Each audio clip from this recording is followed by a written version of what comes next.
La entrevista del Telematutino 11, gente importante a tratar temas importantes. ¿Qué tema más importante que la economía? En medio de este choque externo de la guerra del Medio Oriente. Y por eso hemos convocado a un gran experto y amigo, el licenciado José Luis de Ramón, economista, de mucha experiencia, de mucha preparación, académico, investigador, asesor y gran amigo. Compañero de Peña de hace muchos años. Muchísimos años, sí. Gracias. Buenos días, por José tenerme. Buenos José. días. Hola, Jacqueline, buenos José días. Luis. José Luis no va a estar entrevistas en la mañana casi nunca, pero a mí no me puede decir que no. No, a Ramón no le puedo decir que no. Buenos días, José Luis. José Luis, Gracias. comenzamos el año con mucho optimismo. Después de la caída a 2.1% del crecimiento del año pasado, bueno, comenzamos con 4.5, con 4. Nada, se va a resolver, vamos a volver a crecer al 5 y todo bonito. Zona franca, turismo, cuando de repente nos topamos con este choque que nadie lo esperaba y que definitivamente afecta a la economía global y a la República Dominicana. ¿Cómo tú ves el proceso? Bueno, la situación es muy difícil y muy complicada.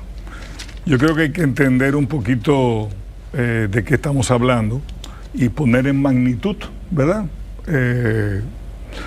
El petróleo en la zona donde está Saudi Arabia, Irán, Kuwait, Emiratos, Qatar, es el Golfo Pérsico. La punta del Golfo Pérsico es el estrecho de Hormuz, ¿verdad? Es una franja que en su parte más ancha tiene 31 kilómetros, pero por donde pasan los barcos apenas son 2,5 kilómetros de ancho, nada más. ¿Qué pasa? Tan pronto como vieron los ataques de Estados Unidos e Israel a Irán, Irán tomó la decisión de atacar a los países vecinos. Hoy se reporta que Saudi Arabia ha tumbado 60 drones. O sea que Saudi Arabia está en un ataque constante por parte de Irán. El Golfo Pérsico, en el lado este, es la frontera con Irán completa. O sea, Irán tiene acceso ahí hasta que llega a Pakistán, antes y después del estrecho. Por ahí pasa el 29% del petróleo del mundo y el 20% del gas del mundo. Ahí por ahí salen todos los días, en días normales, unos 15,000 barriles. Eso equivale a la reserva que acaban de decir que van a soltar a 22 días de la reserva. O sea que en 22 días es el equivalente a lo que sale por ahí de manera normal. Ese petróleo y ese gas suele ir hacia Asia, Corea, Japón y China, pero el precio es el precio mundial. O sea, todo el mundo está buscando petróleo para asegurarlo y eso ha llevado al precio del petróleo, que iba en una curva descendente, camino a los $50, probablemente andaba por los 60, a subir a más de $100 en algún momento, y esta mañana amaneció muy cerca de los $100. Entonces, no hay ninguna perspectiva de que este conflicto va a terminar rápido. De hecho, de una manera muy rara, el presidente de los Estados Unidos le pidió a Corea, Japón e Inglaterra que ellos arreglaran el problema del estrecho de Hormuz. Bueno, yo no sé cómo se puede resolver un problema de un estrecho que con un dron que vale $15,000 tú le das a un barco que vale millones de dólares, y para tú detenerlo necesitas una serie de misiles de tipo de intercepción que cuestan millones de dólares y que hay escasez en el mundo. O sea, no hay muchos. Ahora, licenciado, el gobierno dominicano, justamente proyectando un crecimiento 4, algunos avesados 5, 3.8, etcétera, para superar lo que fue el desempeño en el 2025. Se hizo un presupuesto con una serie de obras y de proyecciones de lo que iba a ser este 2026.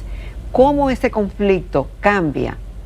Tenemos apenas 3 semanas y comenzó el 2026 fuerte con lo de Maduro el día 3 y con lo del 28 de febrero en Irán. ¿Cómo ese escenario cambia todos estos planes para el 2026 en el caso de la República Dominicana?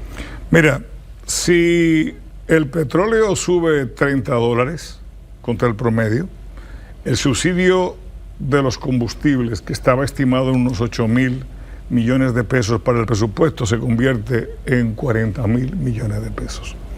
Eso es imposible que el gobierno lo pueda absorber completamente, así que lo que vamos a ver es una mezcla de subsidio con aumento de los precios de los combustibles. Y por el cambio de planes también, porque si el dinero se va a tomar para el subsidio, eso obviamente que algunas obras proyectadas, claro, y algunas acciones tendrán que ser mutiladas. Ahí vamos, porque no es ese solamente ese subsidio. O sea, en la medida de que tú... O sea, el gobierno tiene varias formas de bregar con esto, ¿no? El gobierno podría decidir, yo en vez de tener un déficit fiscal esperado de 3%, voy a tenerlo de 5%. Y aumentar la deuda más de lo que hemos aumentado anteriormente, pero sería para quemarlo. Pero, ¿y los mercados financieros son tan fáciles como para nosotros volver a incursionar con bonos soberanos? Mira, no hemos tenido ningún problema, hasta el día de hoy no hemos tenido ningún problema para vender bonos. Es decir, ¿más deuda es otra solución? Bueno, esto es muy simple. Si tú quieres gastar en lo mismo y te cuesta más, tú vas a tener que gastar más. Como no lo vas a cobrar en impuestos, lo vas a tener que coger con deuda. Entonces el gobierno tiene que elegir entre traspasar ese precio, ese aumento de precio a los consumidores, vía una subida de los precios de los combustibles y dar apagones en el dado del subsidio eléctrico, porque ese también es otro tema. O sea, la energía en general sube toda y el presupuesto tiene 1.8 billones de dólares de subsidio de energía eléctrica. O tú gastas una tonelada de dinero más, 600, 700 millones de dólares más en subsidio eléctrico, o tú das apagones, porque cobrar no vas a cobrar. Y si hacemos otra cosa, si yo se lo planteo de otra manera, ¿por qué? Porque aquí el precio de los combustibles ha sido usado como una forma rápida, segura y efectiva de recaudar impuestos o más impuestos. De hecho, muchas veces la ecuación de lo que da finalmente el precio de los combustibles en la República Dominicana es difícil de entender por todos los factores que están involucrados y por todos los impuestos que se cobran a partir del mismo y hacia dónde van destinados. Entonces, se ha estudiado muchísimas veces y se han hecho cuadros comparativos de cómo el precio de los combustibles en la República Dominicana supera el promedio de la región. Si se desmonta eso, ¿pudiera ser diferente la dinámica? Una pregunta. Y la otra, si usted está de acuerdo con el subsidio a los combustibles, al precio de los combustibles. Bueno, yo nunca he estado de acuerdo con el subsidio de los combustibles porque es un subsidio no focalizado. Tú te beneficias del subsidio de los combustibles y ustedes no son pobres, yo no soy pobre. Entonces, recibir un subsidio del Estado cuando no somos pobres es una irracionalidad. ¿Okay? El subsidio a los pobres debería ser focalizado con una intención, o sea, que la gente, o sea, con una condición, que la gente lleve a los niños al médico, que los niños vayan a la escuela, ese tipo de cosas, y también con un patrón para sacar a esa persona de la pobreza. Porque no haces nada dándole el pescado todos los días y creando un adicto al pescado, ¿verdad? Que lo que va a querer es que su hijo va a ver eso y va a querer recibir lo mismo. Tiene que tener una salida a eso. Nosotros no, nosotros lo hemos manejado esas donaciones como una fase una especie de acción de clientelismo más y de populismo más, y así que nosotros manejamos nuestros subsidios. Porque cuando la crisis del COVID, que ya hace 5 años, ¿verdad? Sí. Se impusieron ese tipo de ventajas para la población, bueno, pues se podían entender por la pandemia. Pero, como nos ha enseñado la historia, todo programa que se pone temporalmente tiene la manía de convertirse en un programa permanente. Sí. Entonces, yo estoy totalmente en desacuerdo. La otra cosa es que yo creo que la República Dominicana es un país adicto al petróleo. Adicto al petróleo. Nosotros comparamos nuestro parque vehicular con el parque vehicular europeo y ¿cuál es la distinción que nosotros vemos? Nuestros carros desde Balaguer, yo me acuerdo que hacíamos el chiste de los pescuezos grandes, pescuezos largos. Ahora es jipeta. Luego pasamos a los jipetones y tenemos todos, o sea, el vehículo más común que tú ves en la República Dominicana es un jipetón, un carro de A8, más carros usados, que en muchos países, a la medida de que el carro tiene más tiempo, más impuesto paga. ¿Por qué? Porque es mayor consumidor de petróleo. Sin embargo, aquí tenemos una adicción al petróleo. Nosotros consumimos una cantidad inmensa por el tipo de parque vehicular que tenemos y la otra por el desastre que significa nuestro tráfico. O sea, lo que nosotros quemamos en tráfico es absurdo y ridículo, porque no hay ninguna necesidad, teniendo las facilidades físicas que hay en el país, si hubiera algo de orden en cuanto al manejo del tráfico, pero no lo tenemos, y entonces obviamente consumimos una cantidad de petróleo absurda. Igual que lo quemamos en las plantas, o sea, no cobramos la luz porque tenemos cada día pérdidas más grandes, y el que no paga, no apaga. O sea, si una persona recibe de regalo un aire acondicionado para su casa y lo va a conectar y no va a apagar la luz, ¿para qué lo va a pagar? Y además en esos barrios se meten industrias que se dedican o a la soldadura, que son intensivas en energía, o para lavar moteles, toallas, sábanas, etcétera, para hoteles, para moteles, que gastan una cantidad de energía terrible, y lo ponen ahí. ¿Por qué? Porque el Estado no puede cobrar. O sea, una brigada va a donde una gente de esa, y lo que hace esa gente es contratar a la brigada para que la brigada les ponga un gancho y ellos le pagan a la brigada. O sea, entonces, eso ha sido así, es parte del esquema. Entonces el Estado no puede con eso. O sea, locura es hacer lo mismo y esperar resultados diferentes. O sea, el Estado no puede cobrar la luz. José Luis, pero ahora, viendo el fenómeno, el país se acostumbra al subsidio. Lo racional sería que se traspase a los precios el costo de petróleo. Claro. Eso sería lo racional económicamente, pero políticamente y socialmente. Mira, políticamente y socialmente, cuando tú pones políticamente, socialmente, paz social, etcétera, etcétera, tú justificas lo más absurdo. Lo más absurdo. Tú y yo tenemos amigos. Los amigos del partido anterior, su razón para las irresponsabilidades era mantener la paz social. Cuando cambiamos del gobierno es la excepcionalidad de la situación económica. En el 26 no hay excepcionalidad. Bueno, va a empezar la excepcionalidad hasta ahora, pero hemos mantenido eso. Entonces, es verdad que este lío de subsidios y de mal uso del gasto público no lo hemos creado en 24 horas. Y tampoco lo podremos desbaratar en 24 horas. Ya. Pero si hubiéramos empezado hace 25 años a hacer las cosas bien, ya el problema estaría resuelto. Entonces nunca hay tiempo para arrancar, nunca hay tiempo para arrancar.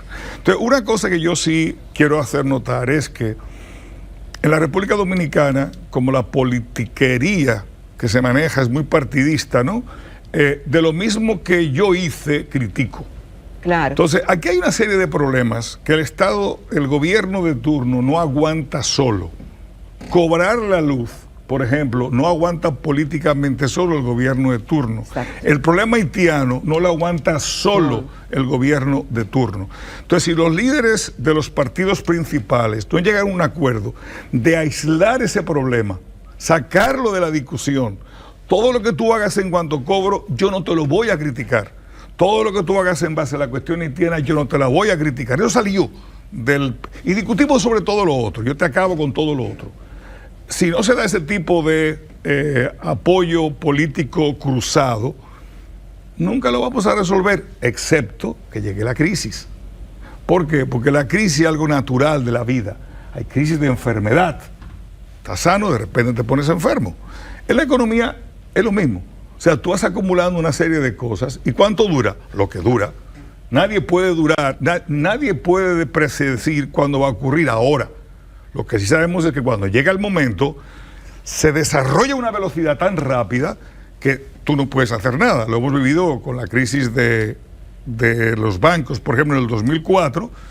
Nos metimos de cabeza en el sector financiero. Hoy tenemos un sector financiero donde nadie tiene ninguna duda de que es un sector sólido, donde no hay bancos vacíos, etcétera, etcétera.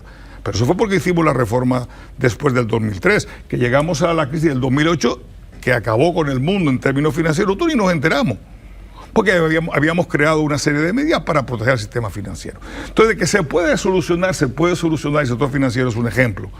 ¿Que lo tenemos que hacer con crisis? Sí, cuando Balaguer, que no teníamos gasolina, que estábamos en una situación terrible, hicimos la única reforma estructural de la economía dominicana, pero eso fue en los años 90. Hoy tocaría hacer reformas de ese tipo, reformas inteligentes que potencien el país hacia el futuro, porque esto no se trata solamente de que si creció un 3, creció un 4, es que no vamos a crecer siempre con lo mismo. Los sectores se acaban, los sectores llega un momento que ya llegaron a una madurez y comienzan por ejemplo... Ya vimos, por ejemplo, que las remesas se están ralentizando. Pero es que, o sea, el monto el monto que recibimos de remesas después del COVID nos sorprendió a todos, empezando por el Banco Mundial, que pensaba que se iba a caer la remesa en el mundo y las remesas subieron. Ahora, ese monto de remesa que tenemos nosotros va a seguir creciendo al 4, 5, 6% todos los años, con una población cada vez más separada de la República Dominicana. Entonces, también con medidas cada vez más serias en cuanto al control del dinero negro. Entonces, tú tienes que ir ajustando tu modelo económico, como lo hicimos nosotros que salimos de los productos de exportación y nos metimos en zona franca, en turismo, etcétera. Y bueno, el país hoy no se parece para nada al país que había antes de los 90. Pero si tú no tomas medidas para ir enfocando eso, te va a coger el toro. Te va a coger el toro. Vamos a una breve pausa, interesantísimo, José Luis. Volvemos, porque todavía nos quedan muchas cosas que tratar. Continuamos esta mañana en Telematutino 11 conversando con el licenciado José Luis de Ramón, economista y académico. De su anterior participación, en el segmento pasado, usted hablaba de que teníamos una adicción al petróleo. También pude sacar como conclusión de que hemos pospuesto soluciones y que hemos parchado no tomar decisiones. Lo ha hecho este gobierno, el penúltimo y el antepenúltimo también. Entonces seguimos en una situación que, por ejemplo, usted hablaba de cómo hemos mejorado en turismo y zona franca, que como cambia el mundo también esos rubros en que descansa la economía dominicana son muy vulnerables y no hemos hecho quizá la tarea, y ahora se agrega un ingrediente posiblemente importante para la República Dominicana, y es lo que puede pasar con Cuba. Si Cuba resuelve su problema o Cuba se abre al mundo, mira, ¿qué va a significar eso para la República Dominicana? Yo he dicho de broma, quiero advertir que hay dos próceres que nosotros no mencionamos, que son Fidel Castro y Hugo Chávez. Digo que es de broma. ¿Por qué? Porque Hugo Chávez, la otra vez que el petróleo subió muchísimo, nos dio unas concesiones de financiamiento que ayudó muchísimo a la economía. Y Fidel Castro, desafortunadamente para el pueblo cubano, lo sumergió en el 59 en una dictadura socialista que al día de hoy, lo que era el país más, la perla, ¿verdad?, de las Antillas, el país donde se editaban los libros en América Latina, lo ha convertido en nada. O sea, el comunismo ha acabado. Pero claro, ahora si Cuba entra en la película, tenemos un competidor... Exactamente, sí entra en la competencia. Que tiene a su favor una geografía muy parecida a la nuestra, inexplorada, consecuentemente más barata, tiene una mano de obra mucho más calificada que la nuestra, porque en eso sí la Revolución Cubana puso mucho énfasis en educar a la población, y es un mercado virgen. O sea, para desarrollar ahí cualquier negocio, bueno, pues estás empezando de cero. ¿Qué tiene en contra? Tiene en contra que los cubanos no han tenido una otra vida que no sea la vida dentro del comunismo. Ya. Y en contra tienen que, si tú miras lo que pasó en Rusia, o lo que ha pasado en otros países que han pasado del comunismo al capitalismo, los dueños del Partido Comunista se quedan con los medios de producción. Fíjate que en Rusia está la oligarquía, ¿no? Estos oligarcas, que son un grupo de billonarios que se quedaron con todo lo que era del Estado. La televisión, el banco, el petróleo, etcétera, etcétera, ¿no? Entonces, en Cuba hay que esperar algo parecido. Y claro, en lo que eso se derrumba, ¿no? Pero evidentemente entra Cuba a competir con nosotros. Es muy raro que Cuba se convierta en una Jamaica. No sé cómo van a ser los niveles de criminalidad una vez salga el régimen, etcétera, etcétera, con las restricciones migratorias de los Estados Unidos, porque ya no van a poder expulsar personas hacia los Estados Unidos, pero Cuba realmente se convierte en una competencia para la República Dominicana en muchos sentidos. José Luis, antes de todo esto, ya la inflación había llegado a 4.95, sí, pegadito del 5%. Del 5% del rango superior de la meta de las autoridades. Obviamente, no solamente es el petróleo, son los fletes y serán las cadenas de suministro y otra serie de elementos que van... Entonces, ¿cuál es la situación del Banco Central en un momento como este, donde quizás se pueda haber tentado a estimular la economía como lo hizo, ya que no va a haber una política procíclica fiscal. Por el contrario, va a haber una reducción en el gasto de capital. Eso es lo que pinta. Mira, y en medio de todo esto tenemos una especie de volatilidad cambiaria. En febrero se dispara y después en marzo se invierte. Usted tiene depreciación en un mes y apreciación en otro mes. Pero hubo 4 episodios así el año pasado. Entonces, ¿cómo manejar la política monetaria en medio de esta situación? mira, hay que entender que hay 2 vías mediante las cuales la inflación en la República Dominicana va a ser más alta, ¿ok? De lo esperado.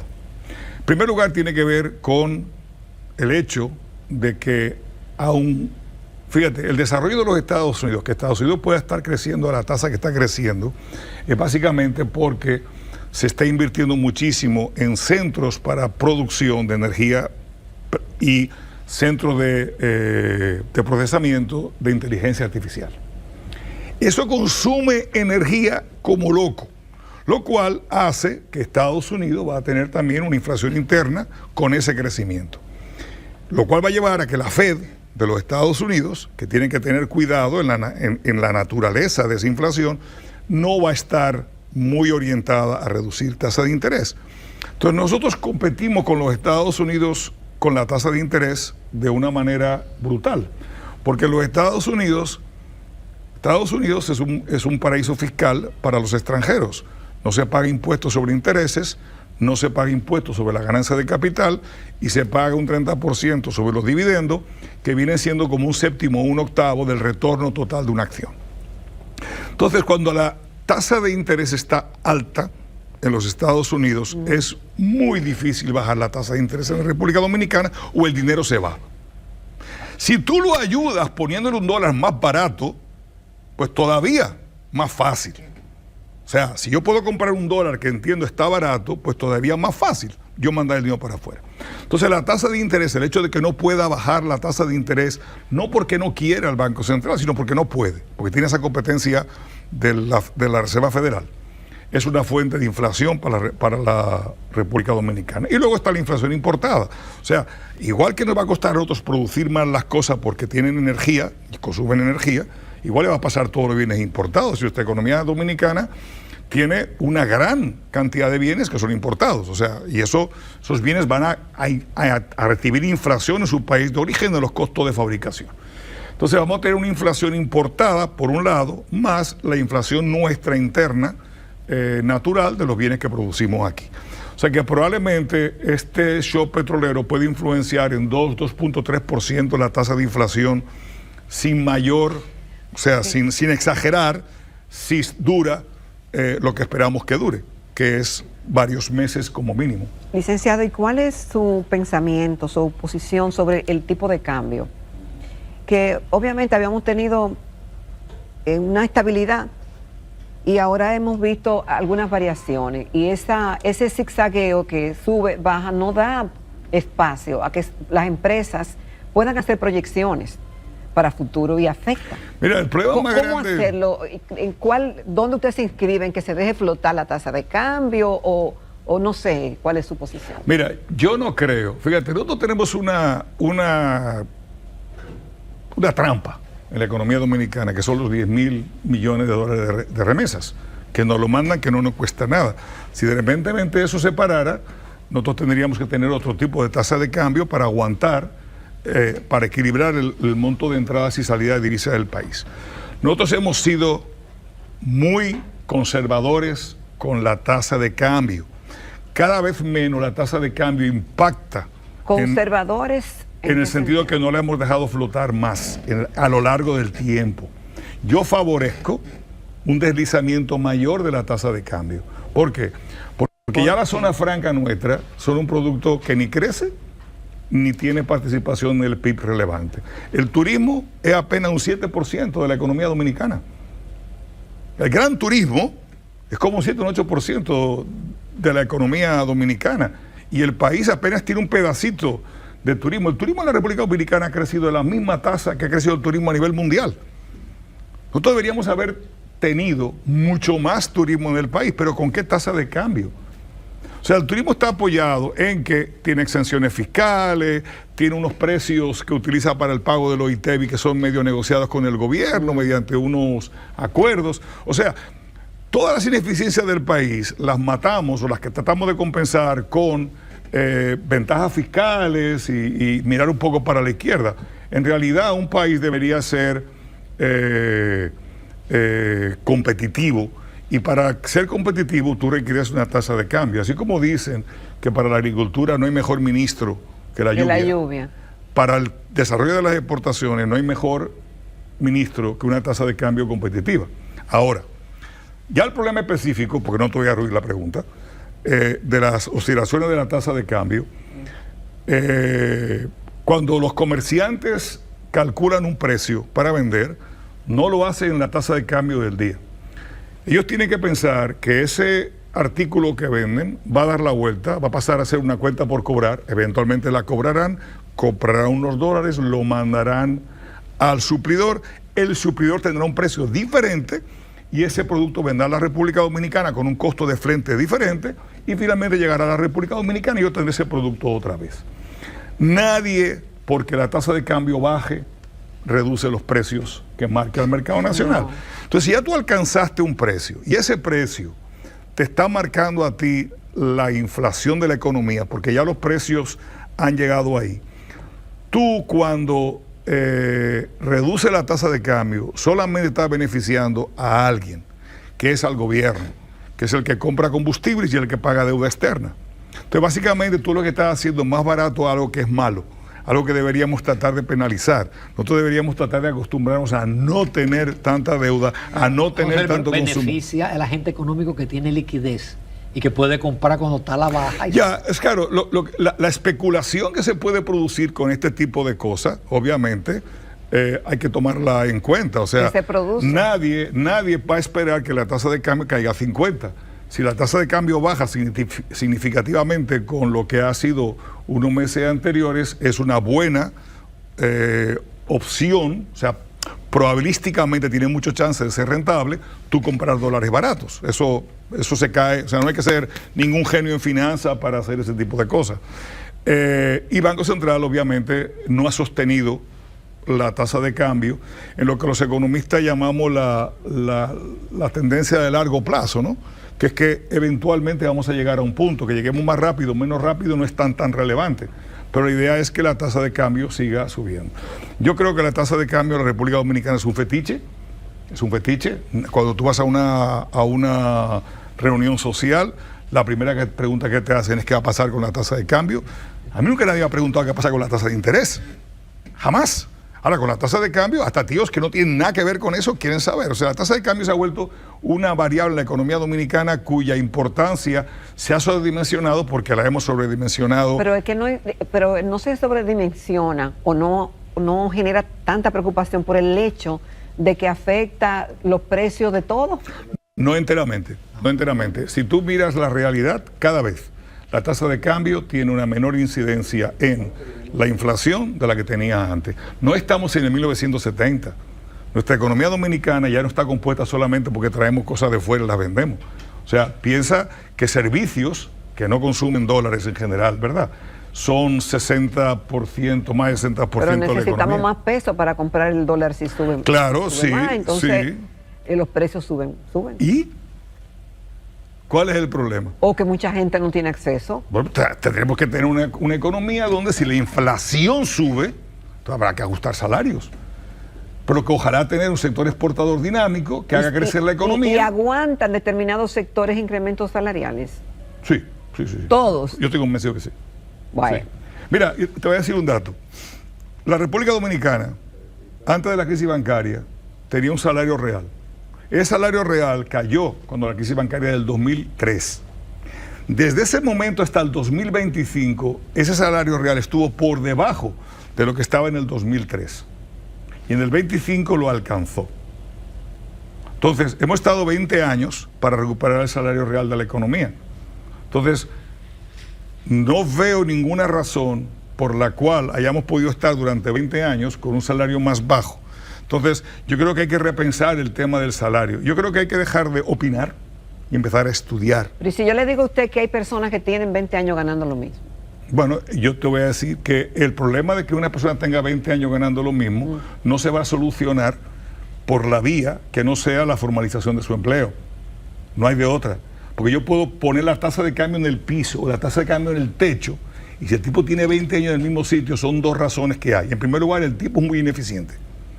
Porque el que en 20 años no ha conseguido otro empleo mejor es porque pobrecito. Eso es lo primero. Y lo segundo es que si nosotros tenemos una economía más formal, la relación de aumentos de sueldo que se tienen que hacer de vez en cuando le hubiera alcanzado a ese señor. Pero no podemos pensar que porque es que tenemos una mentalidad de cuidar lo que tenemos, sin pensar en crecer. Nadie que no piense en crecer echa para adelante. Entonces, cuando estamos pensando de que no toquemos una tasa de cambio para que el sector exportador y los dólares de mañana, claro, qué bonito. Todos los años $2,000, $3,000 entrando de deuda externa para aguantar el mercado cambiario. Ajá. ¿Y? Porque eso no lo cuenta nadie. Si mañana cerráramos el déficit fiscal, son $3,000 millones menos que entrarán en la economía todos los años. Entonces te pregunto, ¿tú estás de acuerdo con la deuda, que aumentemos la deuda todos los años en $3,000 millones para poder mantener la tasa de cambio, para que ese señor que tiene 20 años, que no ha podido conseguir otro trabajo por la razón que sea, le mantengamos la capacidad de compra? Evidentemente que no, pero es lo mismo, es lo mismo. Lo que pasa es que nosotros trabajamos mucho con mitos en vez de hablar de verdades. Entonces nos creamos unos mitos nosotros mismos, ¿verdad? Y los repetimos todos los días y acabamos por creernos. Como decía Stigler, el premio Nobel de Economía, una mentira repetida 40 veces se convierte en verdad. Pero un país que no se desarrolla, o sea, todos los países que se han desarrollado, Corea, Taiwán, lo han hecho vía las exportaciones. ¿Y por qué tenemos nosotros que ser la excepción? No vamos a ser la excepción tampoco. José Luis de Ramón, muy agradecido, de verdad. Muchas verdades. Ojalá te escuchen. Bueno, gracias. Y nos despedimos de acá, ¿verdad? Nos vemos mañana, si Dios quiere. Muchísimas gracias por la atención y que tengan un feliz lunes y una feliz semana. Bueno, en compañía de Telesistema Canal 11. Hasta mañana, Dios mediante.